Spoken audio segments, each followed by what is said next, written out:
Hi friends, welcome back to my YouTube channel. સ્વાગત છે તમારું આજના નવા બ્લોગમાં. અને આજે હું પહોંચી ગઈ છું નીલકંઠ મહાદેવના મંદિરે.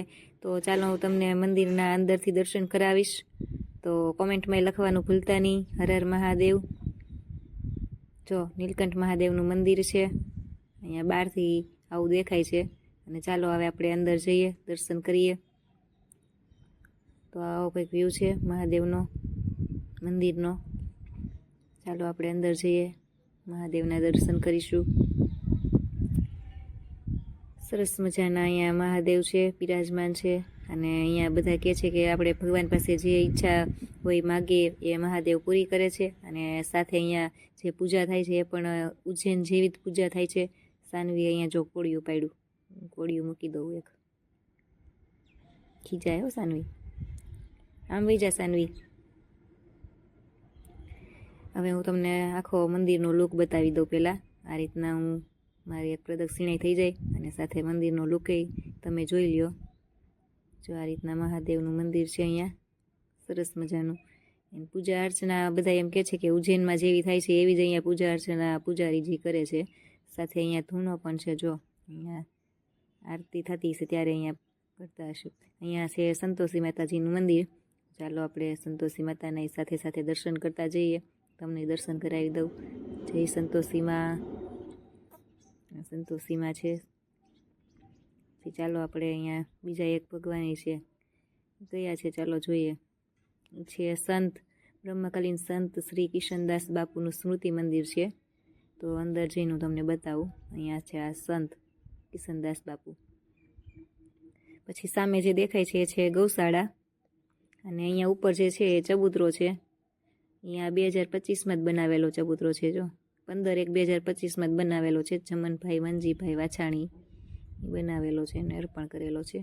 સરસ મજાનો ચબૂતરો છે. ને સામે ગૌશાળો મેં તમને બતાવી દીધો. સાનવી પાછી આવી તું. તો ચાલો હજી અહીંયા સામે એક ગાર્ડન પણ છે. અહીંયા બધી એક્ટિવિટી ચોપાટીમાં આપણે હોય સુરતમાં એવી છે. તો હું તમને એ બતાવું. જો સાનવી તો અહીંયા બેસી પણ ગઈ.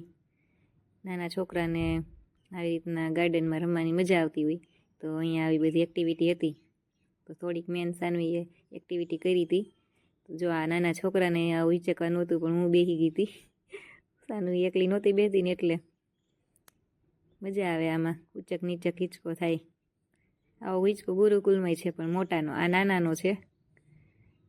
સાનવી આમાં હાઈ કરી દે. સાનવી આમાં બોલતી નથી. એને તો આવી એક્ટિવિટી હોય ને એટલે એને કાંઈ ન જોઈ.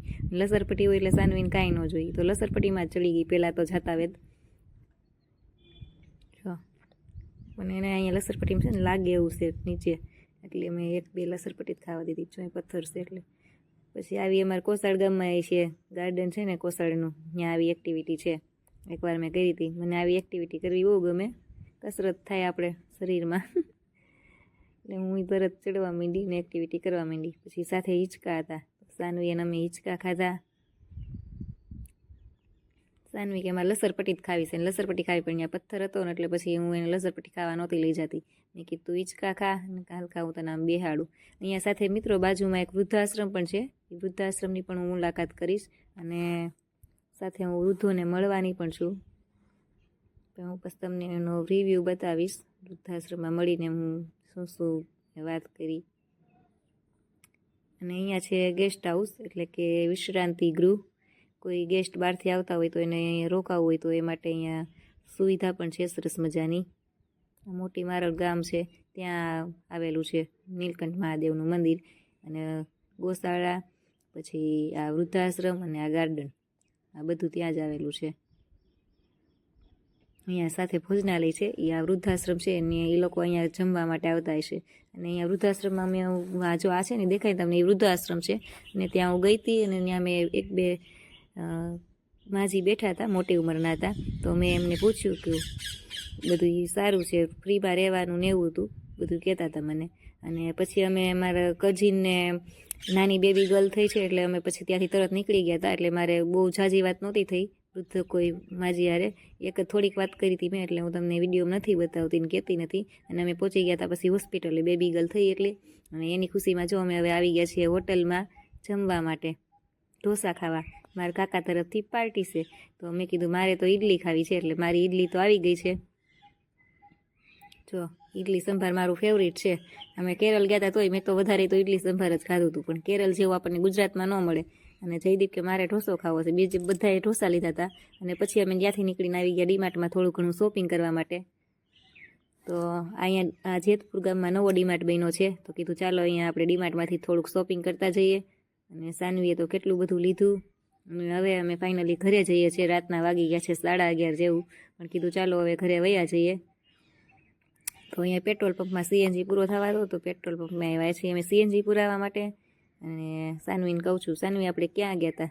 સાનવી કહે છે અમે ડીમાર્ટમાં ગયા હતા, અને અમે ત્યાંથી બહુ બધું બિસ્કિટ લીધા, કેક લીધી, ચોકલેટ્સ લીધી. સાનવી એટલી ઉધરસ તો તૈયાર કેક ને ચોકલેટ ને એવું લીધું છે.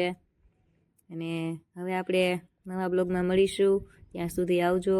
મારી ચેનલને સબસ્ક્રાઈબ કરજો, મારા વિડીયોને લાઈક કરજો. સાનવી આમાં બબાય કહી દે.